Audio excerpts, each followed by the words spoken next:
Merci. J'adore. Vous aussi, ben, c'est super. Je suis ravi, je suis Stéphane Ayrel, le directeur associé de l'agence API et l'un des 4 co-organisateurs avec ADN Ouest, la CCI Nantes-Saint-Nazaire, le parc Exponente. Et nous sommes à cette 3e édition. Ça y est, on y est. On voulait passer une grande étape, venir ici au XXL pour accueillir encore plus de monde et un vrai plaisir de vous annoncer que sur les avant-premières, nous avons eu près de 600 personnes et que là, sur les 2 jours, vous allez être plus de 3500 participants. Donc sur cette 3e édition, on multiplie par 3 par rapport à l'année dernière. On est aux anges. Donc voilà, c'était le premier point. On est allé effectivement faire des avant-premières en Vendée, en Sarthe, en Morbihan et dans le Finistère. C'était pour nous important de le faire pour faire de l'acculturation et comme le dit Denis Jacquet, le fondateur de l'Observatoire de l'ubérisation et qui sera speaker d'ailleurs cet après-midi, il faut arrêter de regarder se faire la transformation numérique chez les autres. Maintenant, il faut la faire chez vous. Donc, phosphorer, réfléchissez bien, écoutez ces témoignages d'intervenants comme Olivier de la Chevannerie, là dans quelques instants. Ils sont inspirants et ils vous donnent déjà des clés de cette transformation. Je laisse maintenant la parole à Pierre-Yves qui va animer ce premier atelier de ce 22 janvier. C'est maintenant. Allez. Ouais, je voulais le super jingle aussi. Bonjour à tous, donc je suis Pierre-Yves Loaec, je dirige une agence de communication qui s'appelle Nobilito, qui peut accompagner une partie de votre transition digitale si vous le souhaitez, la partie visible de l'iceberg vis-à-vis de vos clients, et surtout je suis président du Centre des jeunes dirigeants de Nantes, qui est ambassadeur et partenaire du Digital Change 2019. Alors, je vais animer cet atelier d'aujourd'hui, où on accueille tout de suite Olivier de la Chevannerie. Et on accueille également Thierry Herbin, s'il vous plaît. J'ai pas de slide Thierry Herbin, le slide Thierry Herbin est à la fin. On pensera à le mettre au début la prochaine fois. Donc, cet atelier est un atelier interactif. Et oui, c'est un atelier digital, donc on ne fera pas passer le micro parmi vous pour les questions. Mais par contre, vous pouvez tout de suite vous connecter sans télécharger d'application de manière très simple sur votre smartphone, sur evals.fr. Et là, vous rentrez le code DC19. DC19, si vous réfléchissez, ça veut dire Digital Change 2019. Donc normalement, c'est pas trop dur à retenir comme code. Et vous pouvez d'ores et déjà poser vos questions.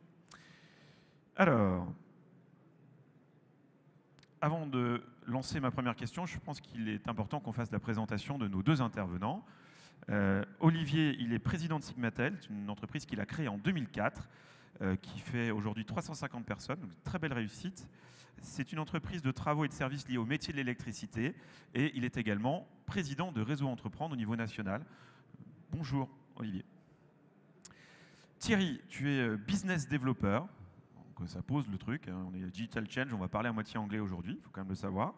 Ton métier, c'est de lancer de nouvelles activités digitales dans une entreprise qui s'appelle Visiative, qui est intégrateur et éditeur de plateformes digitales pour les entreprises. Alors, j'ai une première question, Olivier, parce qu'on va parler aujourd'hui, comme vous l'avez vu sur votre programme, de la transformation digitale de Sigmatel, de cette entreprise. Comment, et enfin, surtout pourquoi une entreprise de service autour du métier de l'électricité, avec une forte main-d'œuvre, quelque part avec des niveaux de qualification qui ne sont pas des niveaux ingénieurs, a pu opérer, enfin pourquoi elle doit opérer son digital change? Bonjour à tous. Alors, je pense que aujourd'hui, les entreprises classiques doivent se poser les bonnes questions. On est dans un environnement aujourd'hui fortement digitalisé et ça ne concerne pas que les entreprises du digital. C'est-à-dire que la question qu'on peut se poser, c'est qu'autrefois, on disait que les entreprises classiques devaient innover dans le numérique. Voilà, c'était important. Aujourd'hui, on ne parle pas d'innovation numérique, on parle de transformation numérique. C'est-à-dire qu'il faut absolument que les entreprises classiques fassent leur transformation numérique. Et c'est un peu l'idée qu'on avait au départ. Le pourquoi, c'est que nous devons, comme les autres, faire notre transformation numérique parce qu'on perdra notre avance technique, ça c'est sûr, si on ne fait pas la transformation numérique. Et peut-être même qu'au vu de ce que font peut-être, alors pas nos concurrents, mais les entreprises de manière générale, on risque aussi de mourir. Donc en fait, la question, ce n'est pas tellement le pourquoi, c'est qu'il faut aller faire sa transformation numérique. Et quand est-ce qu'il faut le faire? C'est là, c'était hier, c'est tout de suite. Et puis après, peut-être la question la plus importante, c'est plutôt comment. Merci pour cette transition, Olivier. Effectivement, comment? Et comment Sigmatel a-t-elle réalisé cette transformation digitale? À partir du moment où on s'est dit on y va, finalement, ce qui est sympa, c'est que ça ne devient plus une lubie du dirigeant. Parce que la difficulté dans une entreprise un peu classique, c'est que voilà, le digital, nous, on fait notre métier, on le faisait bien, et pourquoi mettre du digital? Est-ce que ce n'est pas le dirigeant de la société qui est en train d'avoir une lubie, et à quoi ça sert? Ce qu'on a fait, c'est qu'on a réfléchi à deux choses. On s'est dit, si on fait notre transformation numérique, il faut que ça ait un intérêt. Et qu'est-ce qui nous intéresse dans la société? Il y a deux choses. Il y a nos clients et nos salariés. Donc en fait, on a décidé, OK, on y va, mais on y va comment? On y va si ça a un intérêt pour le client, si le digital amène un service supplémentaire à nos clients, on y va. Et si ça apporte un bien-être à nos salariés, on y va. Et puis la troisième idée du comment, c'est qu'on a décidé de le faire en interne. C'est une question qui est assez intéressante. J'ai travaillé avec beaucoup de personnes qui m'avaient conseillé de dire plutôt définis ton besoin, et puis il y a beaucoup d'entreprises dans le digital qui vont pouvoir t'aider. En fait, les tentatives qu'on a faites ont été des échecs, et donc on a donc décidé de le faire en interne. C'est-à-dire que voilà, je me concentre sur mes clients, je me concentre sur le bien-être de mes salariés, et je fais en interne. Alors, Olivier, qu'est-ce que c'est l'écran que l'on voit là? Donc c'est un écran avec des applications, ça ressemble à une tablette. Et c'est une tablette. Et qu'est-ce que c'est? Est-ce que tu peux expliquer aux gens qui sont dans la salle qu'est-ce que c'est? En fait, aujourd'hui, un nouveau salarié chez Sigmatel, eh bien, en fait, il peut récupérer sa tablette et avec un certain nombre d'applications. C'est-à-dire qu'on a quasiment digitalisé tous nos process. Alors, je ne vais pas vous les prendre tous parce qu'il paraît qu'on n'a pas trop de temps, mais je vais vous parler de process. Le premier process, c'est le process métier. C'est-à-dire que nous sommes une entreprise de service, c'est-à-dire qu'on gère à peu près 350 à 450 interventions par jour. Donc, je ne sais pas si vous voyez ce que ça peut faire comme volume, mais digitaliser ces interventions, c'est absolument indispensable. Donc, en fait, au départ, les clients nous envoyaient, alors je ne vais pas vous faire l'injure, mais c'était des fax, des mails pour nous demander d'intervenir, et puis après, on traitait l'intervention, on envoyait une facture, enfin bon, voilà, on envoyait un système classique d'intervention. Aujourd'hui, on a complètement digitalisé le process. Alors, on s'est amusé, d'ailleurs, il n'est pas impossible de s'amuser aussi quand on fait du numérique, c'est-à-dire qu'on a appelé cette application WhatHelp, et WhatApp, alors Watt, W-A-2-T, puisque nous sommes des électriciens. Et donc, cette application, aujourd'hui, permet au client d'aller lui-même mettre sur notre planning d'intervention, à travers notre site Internet, une demande d'intervention et de la planifier. Cette application, elle permet aussi au technicien d'avoir directement son planning des interventions, et ça lui permet aussi, quand il arrive chez les clients, d'avoir les plans de l'installation du client. C'est-à-dire qu'il sait son planning 48 heures ou plus à l'avance, et puis avec son smartphone, en fait, quand il arrive chez le client, il va pouvoir avoir accès au plan du client. Une fois qu'il a fini son intervention, il fait, comme vous avez aujourd'hui avec un Chronopost, par exemple, il peut avoir la validation du client, et ça part directement à la facturation dématérialisée entièrement. Et si elle n'est pas dématérialisée, elle rentre dans une autre application, qui est notre application d'impression automatique, puisque aujourd'hui, on a aussi dématérialisé l'impression, c'est-à-dire que tous les sites, on a 12 sites en France, dans l'Ouest, en fait, tous les sites envoient leurs factures non dématérialisées à Nantes, et il y a un système qui imprime les factures, qui les met sous pli, qui les affranchit, qui les envoie de façon automatique. C'est-à-dire qu'aujourd'hui, notre réflexion, elle est uniquement digitale. À chaque problème, chaque demande, j'ai une solution digitale. Alors, on a cette application WhatApp, qui est notre application métier. On est très fiers, puisqu'on en est à la version 3. Et que je dois avouer que quand un client, en fait, et c'est là l'intérêt, quand un client a découvert notre application, eh bien, en fait, Si par hasard il remet en cause, je dirais, le contrat au bout de 3 ans, par exemple, parce qu'on a beaucoup de contrats qui sont triannuels, eh bien, il va demander à nos concurrents est-ce qu'ils ont la même application, est-ce qu'ils ont un système similaire, ce qui nous donne quand même quelques années d'avance. Autre application, là c'était pour la partie service, c'est-à-dire qu'on a une application complètement dématérialisée de l'activité auprès des clients, mais on avait dit qu'on n'y allait que si on avait aussi on apportait un service aux salariés. Donc on a une autre application que vous voyez derrière, qui est l'application qu'on appelle, c'est l'actionnariat salarié. Donc dans la société, alors je ne vais pas vous raconter tout, mais on est 90 actionnaires, puisqu'on a permis aux salariés en 2016 d'être actionnaires de la société. Et en fait, on leur a créé une application. C'est-à-dire qu'aujourd'hui, les salariés, eh bien, sur cette application, ils ont une vision de combien ils ont d'actions, à quelle valeur de l'action, s'il y en a à vendre. Ils ont accès à tous les bilans, tous les statuts de la société comme tous les actionnaires. C'est-à-dire qu'on a digitalisé la relation d'actionnariat de la société avec ses salariés. Alors, ça vous paraît peut-être facile. Il faut savoir que cette application, on l'a développée et en fait, on l'a déjà presque vendue, puisque en fait, on a un groupe, une société beaucoup plus grosse que nous, qui est très intéressé par cette application et qui va l'utiliser pour ses propres actionnaires. Voilà. Donc vous voyez, je ne vais pas vous faire toutes les applications, mais aujourd'hui, notre vision chez Sigmatel, c'est à chaque problème, à chaque demande, je fais en sorte qu'il y ait une application en face. Thierry. Oui, j'aurais voulu faire un petit éclairage aussi et mettre en exergue différents points qu'Olivier vient de présenter. Ce qui est intéressant dans l'exemple de Sigmatel, c'est que la transformation digitale, elle ne se fait pas pour la techno, elle se fait pour le besoin du client, pour servir mieux le client, et elle ne se fait pas contre les collaborateurs, elle se fait avec les collaborateurs. Et ça, ce sont les deux éléments clés et fondamentaux de la transformation numérique en entreprise, transformation digitale de l'entreprise. Il faut le faire pour les clients parce que c'est eux qui payent au bout du compte, mais il faut le faire avec les collaborateurs parce que c'est quand même eux, au moment donné, qui doivent délivrer et servir le client. Et ça, c'est vraiment deux axes super importants dans cette approche. Et le pendant de ça, c'est de prôner et de mettre en œuvre la démarche de transparence vis-à-vis du client, puisque à travers les applications, le client voit exactement où en est son intervention, on est le technicien qui doit venir chez lui, comment ça s'est passé. Et pour ça, il faut géolocaliser le collaborateur. Il faut donc aussi travailler sur la confiance auprès des collaborateurs et qu'il n'y ait pas une défiance vis-à-vis de ces informations et du digital dans l'organisation. Donc c'est vraiment deux éléments importants. Il faut le faire pour les clients, avec les collaborateurs, dans une démarche de transparence et de confiance. C'est vrai que, pour rebondir là-dessus, un simple exemple, on a un centre d'appel qui est lui aussi digitalisé, qu'on a appelé WhatHelp. On sait encore s'amuser.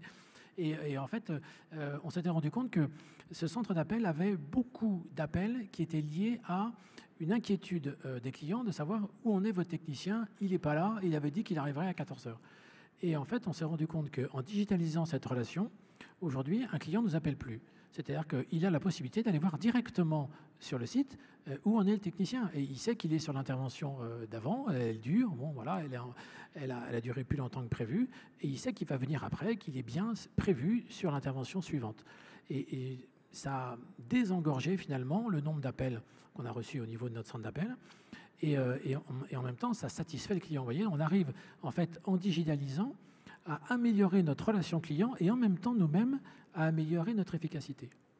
Alors, question qui brûle les lèvres, j'imagine qui brûle les lèvres de la salle, c'est quand même un beau panel d'applications. On voit certainement que derrière, il y a une petite logique financière qui est forte. Donc, moi, ma question, elle est simple, c'est combien ça coûte la transformation digitale et comment ça se finance? Alors, je ne te demande pas un chiffre, hein, bien sûr. Tu peux nous en parler. Oui, je vais bien vous parler de chiffres, je n'ai pas de secret avec ça. Alors, combien ça coûte? En fait, c'est compliqué de vous dire combien ça coûte. Je sais combien j'y mets d'argent, mais je ne sais pas combien ça coûte. En fait, en gros, j'investis aujourd'hui 200 000 € par an dans la transformation digitale. Mais 200 000 €, alors bien sûr, on a une équipe de 3 personnes en interne, des développeurs, et en même temps, on a une partie sous-traitée, les choses qui ne sont pas très techniques. En fait, si je me projette quelques années avant, Si on m'avait dit, dans les 5 ans qui viennent, tu vas mettre 1 million d'euros dans le digital, voilà, j'ai peut-être d'autres choses plus importantes. Aujourd'hui, en fait, on met 200 000 euros par an, hein, et je le fais avec plaisir. C'est-à-dire que ce coût-là n'est plus un coût. C'est très intéressant, et même dans l'équipe, le comité de direction, si je puis dire, vous savez, tout à l'heure, je vous parlais de la lubie du président. Donc, à un moment, ça a été un peu le digital et la lubie du président. Aujourd'hui, on ne remet plus du tout en cause le coût de cette équipe de développeurs. Cette équipe de développeurs est au service de l'entreprise pour s'améliorer, pour améliorer sa relation client. C'est zéro coût. J'aurais voulu juste préciser, nous, en tant que société de services dans le monde de l'informatique, quand on essaye de proposer nos solutions, souvent on nous oppose, mais finalement, c'est quoi le ROI, le retour sur investissement? Voilà, c'est un mot qui n'est pas prononcé. Le retour sur investissement d'un avantage concurrentiel, c'est quoi? Parce que c'est ça dont on parle. C'est pas comment j'améliore l'existant pour faire de l'incrémental sur l'existant, c'est comment, avec le digital, je deviens différent de mes concurrents, je n'ai plus à me battre sur les prix, mais sur la qualité de service, sur une proposition de valeur qui est autre, et bien sûr qui est supérieure, et qui me donne un avantage concurrentiel pour rester en vie, c'est ce qu'on a dit, mais surtout continuer à croître, et puis me développer et faire en sorte de pérenniser l'entreprise dans ses services actuels et ses services à venir.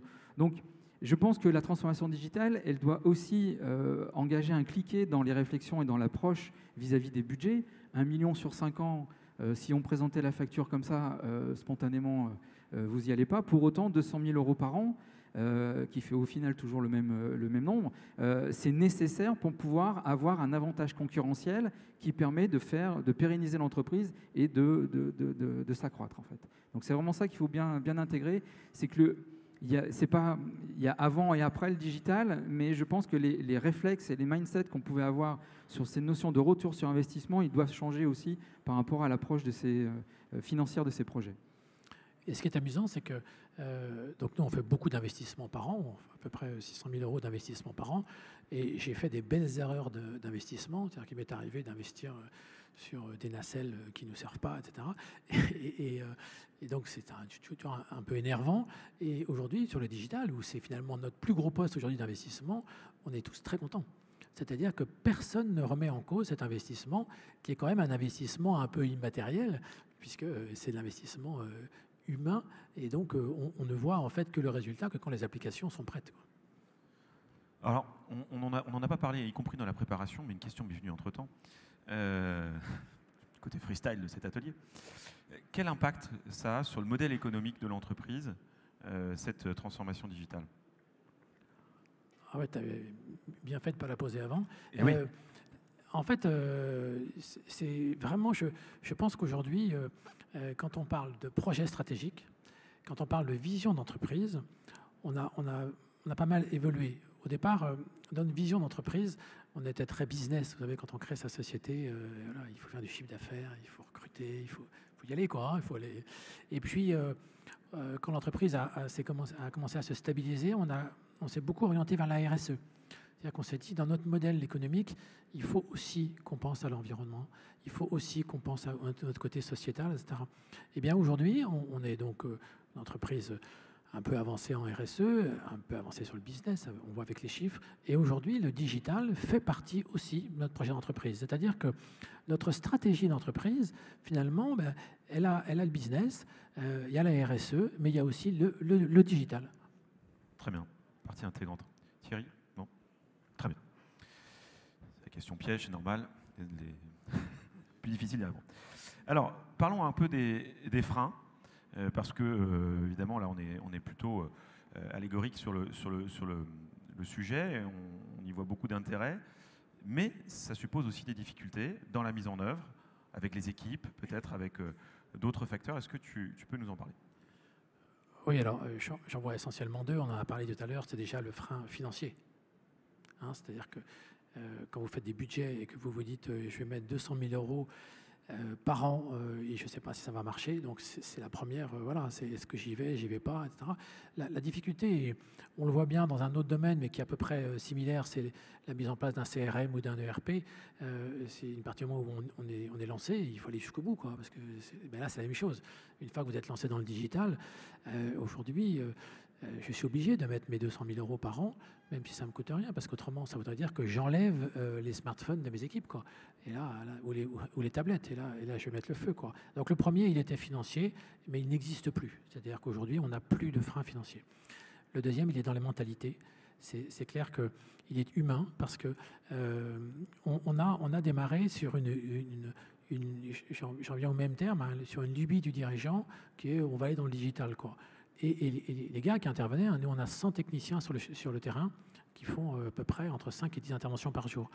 Et en fait, on se rendait compte que ils avaient un process, ils avaient une façon de faire, ils avaient des équipements, etc. Et on leur a dit, à partir de demain, voilà, tu as un smartphone, ton planning, c'est plus la peine de passer le matin à la boîte chercher ton planning d'intervention, tu l'auras directement, tu peux l'avoir sur ton smartphone le soir d'avant, 48 heures en avance. Quand tu prends 0 document, parce qu'en fait, aujourd'hui, avec ta tablette, tu as accès au plan du chantier sur lequel tu vas intervenir. Et donc, les techniciens nous ont regardés en disant, mais qu'est-ce qui se passe, on faisait mal avant, quoi. Pourquoi vous nous forcez? Et en plus, certains, parce qu'on a quand même pas mal de gens qui sont issus plutôt de petites formations CAP, encore pas mal d'IUT aussi, mais qui avaient l'habitude d'utiliser des outils pour certains chez eux, mais pas du tout au boulot du numérique. Et donc, ça a été le premier frein. J'ai trouvé, moi, que le premier frein, ça a été de faire en sorte que les techniciens s'approprient cet outil. Et d'ailleurs, on l'a fait par vague. C'est-à-dire qu'on a fait un premier site. Il y a eu 5 techniciens qui ont été formés. Un deuxième site, puis après, le premier site qui tournait bien, on leur a demandé de venir aider les autres sites à déployer. Parce que, voilà, en fait, le frein humain, c'est un vrai souci. Alors, avant qu'on le fasse en interne, on avait essayé un produit sur étagère. Là, je parle de le produit qui nous sert pour les interventions. Et donc, on avait utilisé ce produit, et on l'avait acheté pour une agence qui était au Mans. Et donc, ce produit sur étagère, on n'a pas réussi à le développer correctement. On l'a proposé à nos techniciens du Mans. Et ce qui s'est passé, ce qui pouvait être plus terrible, c'est-à-dire qu'un jour, un technicien est revenu et a posé l'outil sur la table de son directeur et a dit « j'en veux plus ». Voilà. Et voilà. Et donc ça, voilà, le frein humain. Et puis après, ça se sait à Nantes, ça se sait à Tours, qu'il y a un technicien qui a osé dire que ce produit n'était pas à la hauteur. D'où l'idée, c'est pour ça que je vous disais au départ qu'on a préféré le développement interne, parce que là, le technicien ne fait pas la même chose. Le technicien, il vient avec son outil, il va voir le responsable de l'informatique et il dit « l'outil, tu m'as dit qu'il faisait ça, mais ça ne marche pas ». Et là, le responsable de l'informatique a l'information, peut la corriger, et en fait, ça la corrige pour tout le monde. Voilà. On n'est pas obligé de faire appel à un prestataire extérieur qui ne va peut-être même pas comprendre ce qu'on lui demande. Thierry. Oui, ce qui est important dans cette approche, l'accompagnement au changement et les freins au changement, même si les cultures X, Y, Z, le fait qu'on utilise nos outils pour le quotidien et que ça va se transposer dans le monde professionnel et que ça se transpose, il y a toujours le frein au changement. Parce que voilà, la peur de changer, j'ai organisé mon travail, surtout sur ces types de métiers très techniques où il y a une expertise forte. Ce frein au changement, il est là, il sera toujours là, et pour vos projets, quels qu'ils soient, ce frein au changement sera là. Donc de toute façon, c'est quelque chose qu'il faut traiter. La meilleure manière de le traiter, c'est d'être force de conviction. Et vous l'avez très bien expliqué, c'est-à-dire il faut à la fois voir grand et créer une force de traction sur le projet. Le projet ne va pas être autoportant. Si vous voulez emmener les gens à se changer, il faut être force de conviction, il faut être force de traction pour ce projet. Pour autant, voir grand, mais il faut commencer petit. Localement, quelques équipes, quelques sponsors et des gens qui vont non pas dire c'est super, j'adhère, mais c'est super, j'adhère, je vais t'aider. Et on va travailler ensemble pour faire évoluer et créer un phénomène de contagion positive de cette idée pour lequel on est tous convaincus qu'il faut aller parce que c'est le sens de l'histoire de l'entreprise et le sens de la pérennité du travail que je fais dans cette entreprise. Donc c'est vraiment un élément important de créer cette force de traction positive et non pas punitive. On parlait de CRM.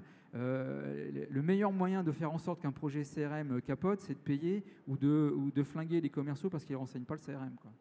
D'accord ? Donc, il faut être vraiment très force de traction positive dans l'accompagnement au changement de ces projets de transformation digitale. Alors, on a commencé à en apercevoir les contours dans notre discussion sur cet atelier, mais les résultats finalement de cette transformation digitale chez Sigmatel, comment on les mesure et quels sont-ils ? Le résultat, c'est qu'on est devenu une entreprise de geeks. C'est-à-dire qu'aujourd'hui, c'est tout à fait incroyable. C'est que on est quand même passé d'un moment un peu stressant parce que les gens trouvaient que les outils n'étaient pas prêts, etc. Aujourd'hui, on a réussi à les faire évoluer. Donc aujourd'hui, on ne parle plus de problématiques d'outils, on parle de comment on va faire évoluer les outils. On ne parle plus de problèmes d'utilisation d'applications. On parle de quelle est la prochaine application et comment on va s'en servir. Vous voyez, on a complètement changé notre paradigme. Hein, c'est tout à fait étonnant. J'en suis d'autant plus satisfait, c'est que j'étais un peu, comme d'ailleurs pour la RSE, hein, c'était la même chose. Au départ, le dirigeant est tout seul, et il se dit allez, on y va, puis après il faut qu'il entraîne ses équipes. La RSE, c'est toujours un peu difficile. Et bien, le digital, c'était pareil, mais je trouve que le digital, finalement, les équipes se sont plus appropriées le digital que finalement la RSE, ce qui est un peu dommage. Et ce qui est amusant dans le digital aujourd'hui chez Sigmatel, c'est que je prends l'exemple du choix des noms des applications. Vous imaginez que quand vous utilisez une application jamais, ou très peu, le nom, vous en fichez complètement, quoi. Alors qu'aujourd'hui, les applications, ce sont les techniciens qui ont trouvé WhatApp et WhatHelp, qui est quand même tout à fait incroyable. J'étais très étonné qu'ils aient été jusqu'à réfléchir au nom d'une application et à aimer le nom de l'application qu'ils utilisent tous les jours. Donc il y a aujourd'hui, je suis extrêmement content parce qu'il y a une vraie, c'est une vraie appropriation des applications. Et aujourd'hui, c'est à quand la nouvelle? Et puis, est-ce que cette application pourrait aussi répondre à une autre problématique? Alors ça, c'est les bénéfices plutôt très positifs en interne, mais les clients dans tout ça, à l'externe, comment ça se passe? Alors, en fait, les clients, ils sont un petit peu comme nous, quoi. Ils font aussi leur transformation digitale. C'est-à-dire que on prend par exemple un client industriel qui aujourd'hui a beaucoup d'interventions parce qu'il a beaucoup de sites. En fait, lui, c'est pareil. Il dit, mais moi, j'ai un logiciel qui gère les interventions, etc. Donc, et vous faites comment? C'est-à-dire qu'en fait, nos clients étaient demandeurs. Aujourd'hui, comme on est dans un développement interne, quand un client nous dit, voilà, moi, j'ai mon application, je viens de me l'acheter, c'est super, elle gère toutes les interventions, électricité, plomberie, alarme, y compris le jardinage s'il faut, eh bien, en fait, il nous dit, mais comment vous allez faire pour répondre? Et en fait, nos développeurs, en fait, développent en fait le tuyau qui relie l'application du client, alors si le client est d'accord, bien sûr, le logiciel du client à notre application. Ce qui fait qu'en fait, on vient le voir en lui disant, nous, on a cet outil. Lui, il nous dit, oui, mais moi, j'ai un outil aussi. Et on lui dit, mais il y a zéro problème. Aujourd'hui, en interne, on sait vous développer un lien entre les deux corps. Ce qui fait que, honnêtement, la satisfaction des clients est très importante. C'est-à-dire qu'aujourd'hui, ils ont compris que l'effort digital que eux font, en fait, Sigmatel le fait aussi, quoi. Alors, et ça, quelque part, ça nous fait une énorme différence avec la concurrence, puisque aujourd'hui, on n'est pas les seuls à le faire, mais je veux dire, avoir poussé ta transformation digitale à avoir des équipes en interne et à faire en sorte qu'à chaque problème, on va développer en interne une solution, on n'est quand même pas très nombreux, quoi. Donc, pour répondre à ta question, vraiment, ça a énormément amélioré la relation qu'on a avec nos clients. Ce qui est intéressant aussi, c'est qu'on parle d'autre chose. C'est-à-dire que quand on parle avec un client, on parle de développement commercial, etc. Aujourd'hui, on parle digital avec nos clients. C'est-à-dire qu'on leur explique comment fonctionne notre site et ça leur donne des idées, etc. Donc, ça nous a donné en plus d'autres sujets dans la relation avec nos clients. C'est super. Thierry, est-ce que tu peux essayer de nous donner quelques éléments de synthèse des choses qui sont très intéressantes dans le témoignage d'Olivier qu'on pourrait ressortir là pour les gens qui sont dans cette salle? Donc, ce qui est très intéressant dans le témoignage d'Olivier, c'est qu'on est vraiment sur comment dire, le cas d'école, mais le cas d'école hyper positif. Et globalement, je vous encourage à suivre l'exemple d'Olivier parce que déjà, le premier sujet, c'est de repartir des fondamentaux, c'est-à-dire le client et les collaborateurs. Dans la stratégie de Sigmatel, on n'a pas forcément discuté, échangé sur ces sujets-là, mais ce sont des éléments importants de la stratégie de l'entreprise, deux fondamentaux importants, les clients, comment les satisfaire, comment les rendre plus captifs, mais pour leur bien, hein, toujours, on travaille toujours pour le bien de nos clients, et comment aussi garder des compétences techniques. Et dans votre métier, je pense qu'il y a aussi des sujets importants sur l'attractivité des compétences. Donc ces deux actifs sont importants. Et finalement, dans tout ce qu'on a parlé ici, on n'a pas parlé de technique, on n'a pas parlé d'outils, on n'a pas parlé de solutions techniques. C'est comment cette technologie, ce moyen se met au service finalement de deux sujets que sont, d'un sujet principal qui est la stratégie servie pour les clients et par les collaborateurs. Donc ça, c'est vraiment un élément important, c'est reprendre la main sur les problématiques de digital, sur la complexité apparente du digital, les choses qu'on ne comprend pas, sur quelque chose que vous maîtrisez, vous, dirigeants, qui est la stratégie de votre entreprise, là où vous voulez aller et comment vous voulez aller vers cet horizon. Donc c'est vraiment un élément important, comment le digital sert votre stratégie. Après, un pivot qu'a fait Sigmatel, c'est de dire finalement, je deviens éditeur d'une certaine manière de mon métier en fait. C'est-à-dire, plutôt que ce métier, cette numérisation, cette digitalisation me soit imposée par mes clients, même si les clients veulent mon bien, à un moment donné, si ça m'est imposé, je perds la maîtrise aussi de mon actif, de mon activité, de mon business, de mon entreprise. Donc, c'est reprendre la main sur le digital, y compris jusqu'à devenir son propre éditeur, là en internalisant des équipes techniques. On peut aussi imaginer d'autres manières de faire sur de déploiement de plateformes, devenir éditeur sur son métier et en faire finalement, ce que je disais tout à l'heure, un avantage concurrentiel majeur pour rester dans la course et être devant et proposer des solutions pertinentes à ses clients pour les rendre plus captifs jusqu'à continuer à avoir des points de contact avec eux, même sur des métiers qui ne sont pas celui d'origine, mais de continuer à rester présent auprès du client. Donc ça, c'est vraiment la deuxième chose. La troisième chose, c'est qu'il n'y a pas une transformation digitale qui s'opère et puis une autre qui va arriver dans 5 ans. Ce qu'on l'a très bien entendu, c'est qu'une fois que vous avez commencé, ça ne s'arrêtera plus. C'est comme marcher. Une fois que vous avez fait le premier pas, si vous voulez avancer, il faut faire le deuxième. Donc il faut se mettre en déséquilibre. Il faut accepter de se déséquilibrer. Il faut accepter de se mettre en danger.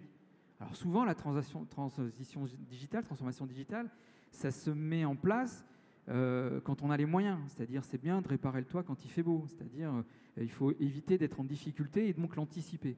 Mais pas que. C'est-à-dire, l'urgence peut aussi pousser à la transformation. Donc ce qui est important, c'est de se dire, c'est de se mettre dans l'état d'esprit, de dire il n'y aura pas un changement d'état, passer d'un état A à un état B. Vous passez d'un état, on va dire, statique du point de vue du digital à un état dynamique et vous allez continuer à avancer dans votre démarche. Et ça, une nouvelle fois, c'est un changement de posture à avoir par rapport aux investissements et par rapport aux approches et par rapport à l'accompagnement de vos collaborateurs. Et puis, de toute façon, si vous ne le faites pas, c'est l'environnement qui bouge autour de vous. On parlait en aparté tout à l'heure, c'est que dans le métier dans lequel est Sigmatel, la notion de BIM, il y a des ateliers aujourd'hui qui présentent ces notions-là. Le monde évolue, le digital est partout, et le digital, c'est une vague qui emmène tout le monde. Et il faut savoir surfer sur cette vague, et il faut vraiment anticiper les choses et reprendre la main par la stratégie. Je pense que c'est le sujet le plus important et le plus certain pour pouvoir réussir sa transformation digitale. Merci Thierry. Alors, maintenant, la parole est à vous dans la salle, par l'intermédiaire de Sylvain, de chez Evals, que je vous demande d'applaudir, s'il vous plaît.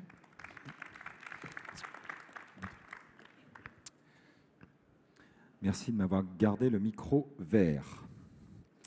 Bien, bonjour à tous. Donc, merci d'avoir participé déjà, puisqu'il y a plus d'une vingtaine de questions extrêmement pertinentes qui sont remontées de la salle. Alors, j'ai essayé de les trier un petit peu. Je vais demander donc à Olivier de nous répondre avec des réponses, on va dire, le plus court possible. Comme ça, on va essayer de passer un maximum de questions.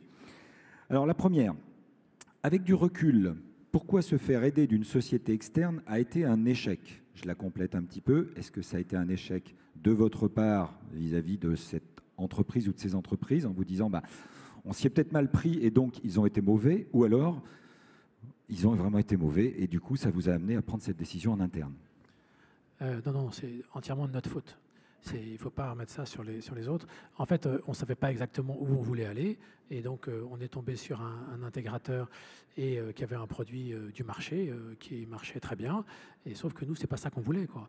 Donc, c'est tout. Il nous fallait un produit sur mesure pour répondre à nos clients sur mesure et aux besoins des salariés sur mesure. C'est entièrement de notre faute. Et la réponse est très claire. Merci. Alors, qui pilote ces projets de transformation en interne? Là, on parle un petit peu de pilotage. Est-ce que c'est plutôt un responsable IT ou un responsable métier, ou bien les deux? Alors, c'est une bonne question. Je pense qu'il faut séparer la partie stratégie digitale et la partie opérationnelle digitale. Parce que pour moi, ce n'est pas du tout la même chose. Au niveau opérationnel, j'ai un responsable de l'activité informatique, voilà, qui en fait travaille avec les développeurs, mais ce n'est pas lui qui a la stratégie digitale. Aujourd'hui, la stratégie digitale, c'est clairement une stratégie de direction. Très bien, merci. Combien de temps s'est-il passé avant d'avoir les premières applications opérationnelles?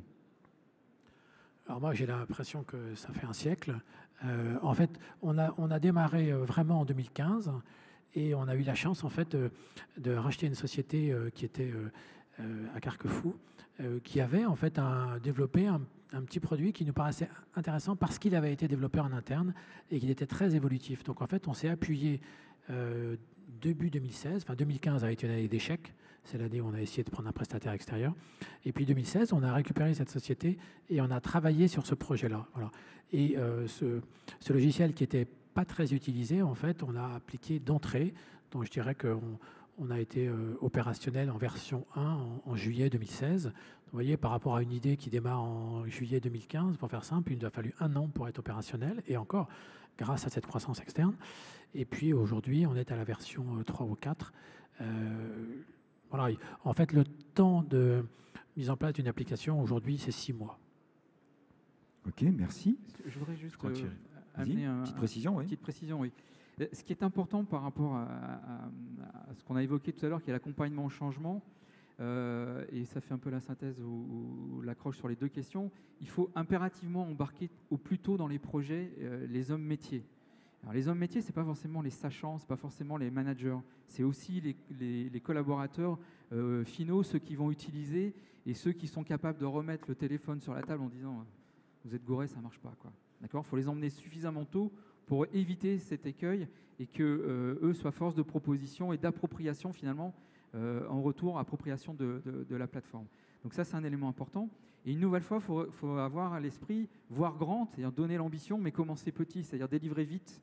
Il n'y a rien de plus frustrant que de participer à un cahier des charges ou une expression de besoin et d'attendre plusieurs mois et rien voir venir en fait. Et donc, ça, c'est un élément important, c'est-à-dire à la fois de l'adaptabilité, mais à la fois délivrer vite. Et donc, se mettre en mode d'agilité, c'est à la mode, mais c'est une réalité, se mettre en mode agile pour livrer vite des choses, même imparfaites, mais livrer vite, en fait. Très bien. Un petit volet client, puisqu'il y avait des questions sur les clients. J'ai essayé d'en regrouper une ou deux. Alors, justement, les clients ont-ils été impliqués dans votre démarche de Transfonum, du style un groupe de clients, pilotes, cobayes, qui ont contribué à cette transfo? Non. En fait, non. Pour différentes raisons. En fait, je pense que l'échec du départ a fait qu'on n'a pas mis en place les clients parce qu'on s'est rendu compte que chaque client voulait sa solution et en fait nous imposait sa solution numérique. Et donc, je ne voyais pas acheter la solution d'un client, puis acheter la solution d'un autre client. Vous voyez, on a à peu près, je sais pas, 1500 clients. Bon, ça paraissait impossible. Et donc, on les a pas... On a plutôt recueilli leurs demandes, parce qu'on a l'habitude du service client, mais on a plutôt travaillé sur le fait qu'on pouvait s'adapter à la solution du client. Donc, pour répondre à la question, je pense que c'est peut-être pas une bonne chose, mais effectivement, on n'a pas fait de groupe client au moment de l'élaboration de la plateforme. Par contre, voilà, on a fait en sorte de pouvoir s'adapter à leurs propres applications. Très bien, merci. Toujours sur les clients, tous vos clients utilisent-ils vos outils numériques ou certains sont-ils restés sur des anciens usages, style forcément l'habitude du téléphone? Alors, on va pas parler peut-être encore de fax, mais en gros, voilà. Ah non, non, ça c'est pareil, c'est nos clients, ils utilisent notre application. C'est-à-dire où ils ont leur propre application, et à ce moment-là, on va créer un tunnel pour pouvoir s'attacher à leur application, où ils n'ont pas d'application, et à ce moment-là, ils utilisent notre application. Un petit tour chez les collaborateurs maintenant. Certains collaborateurs ont-ils eu des difficultés à suivre le mouvement digital impulsé? Non, en fait non. En fait, à partir du moment où ça a été entendu, que les premiers techniciens ont eu leur smartphone avec les applications, etc., après derrière, honnêtement, je ne vois pas aujourd'hui de techniciens disant j'y arrive pas. Voilà, les applications sont extrêmement simples. Alors c'est un autre sujet qu'on a, mais aujourd'hui on a créé une école interne et donc on forme les techniciens aussi à l'utilisation de nos applications. Donc là non, il n'y a pas, honnêtement, il y a zéro problème. De toute façon, si on fait des applications trop compliquées pour nos techniciens, le problème il n'est pas chez les techniciens, il est chez nous. Alors du coup, il y a une autre question. Quelle application parmi votre bouquet est la plus appréciée des collaborateurs? Y a-t-il un top? Le menu de la cantine, non? Le menu de la cantine, il n'est pas sur. On n'a pas fait d'application encore. C'est compliqué parce qu'en fonction de la typologie des personnes, il y a une utilisation plus ou moins importante. Alors, en prenant une application extrêmement simple qui s'appelle l'impression automatique, c'est-à-dire qu'aujourd'hui, les collaboratrices qui sont sur les sites, en fait, ne mettent plus sous pli. Ce qui est quand même, alors ça a l'air de rien, mais quand vous faites 300 interventions par jour, vous imaginez combien de facturations vous envoyez. Et en fait, aujourd'hui, et ça a été pareil, il y a eu une conduite au changement importante, mais aujourd'hui, elles appuient sur un bouton et pendant la nuit, la facturation part à Nantes et puis voilà, elles ne s'en occupent plus, quoi. Donc je ne sais pas si elles aiment beaucoup l'application, mais elles l'utilisent tous les jours. Écoutez, vous me tendez la perche pour l'avant-dernière question. La digitalisation a-t-elle supprimé des emplois dans votre entreprise ou transformé des emplois? Alors, supprimer, sûrement pas. Transformer, bien évidemment. C'est-à-dire que certains métiers ont un peu changé. Mais vous savez, en fait, les métiers, ils changent, mais vers une meilleure efficacité, vers une facilitation, une simplification. Donc, c'est pas un souci. Et quant à la diminution du nombre de postes à côté du digital, alors ça, pour moi, c'est même pas un sujet. C'est-à-dire que, en fait, on remarque quand même, hein, et là je vais prendre un peu ma casquette réseau entreprendre, mais on remarque quand même que les entreprises, d'une manière générale, sont sous-dimensionnées. C'est-à-dire que voilà, il n'y a jamais assez de collaborateurs. Aujourd'hui, on gratte beaucoup sur les fonctions back-office, et donc en fait, simplifier le rôle, simplifier les process du back-office, ça ne supprime pas d'emplois. Ça permet au back-office d'aller plus loin et de s'atteler à des tâches qui sont plus primordiales. Eh bien, écoutez, on va terminer sur une question qui se projette un petit peu. Avez-vous déjà, ou alors avez-vous l'intention de créer une société de type start-up ou spin-off pour commercialiser WhatHelp, WhatApp, je ne sais quoi? Oui, mais le problème, c'est que c'était ma conclusion. Alors, c'était compliqué. C'était votre conclusion. On n'a rien préparé tout à l'heure en plus. C'est la salle qui parle, c'est chouette. Effectivement, je me rends compte que le travail est fait. Qu'aujourd'hui, on a une application qui est mise à jour à la demande de nos techniciens, donc avec des versions qui avancent, et que vraiment, ce serait sans problème de la commercialiser ailleurs. Et effectivement, on est aujourd'hui en train de réfléchir à une solution de création d'une société de services informatiques qui pourrait en fait développer, améliorer l'application et la commercialiser. Merci, parfait. Merci beaucoup, Sylvain. Et merci à vous pour vos questions. Alors, je vous invite donc à poursuivre l'échange en salle vocale avec Sarah et Sylvain, un autre Sylvain, sous un mot de fishbowl, où vous pourrez de manière beaucoup plus interactive échanger avec Olivier sur son témoignage, réagir par rapport peut-être à vos propres situations. Donc je vous invite à rejoindre la salle fishbowl en suivant Sarah et Sylvain qui se situent ici. Je vous souhaite bien sûr une excellente journée. Je remercie Thierry et Olivier pour cet atelier. Bon Digital Change à vous.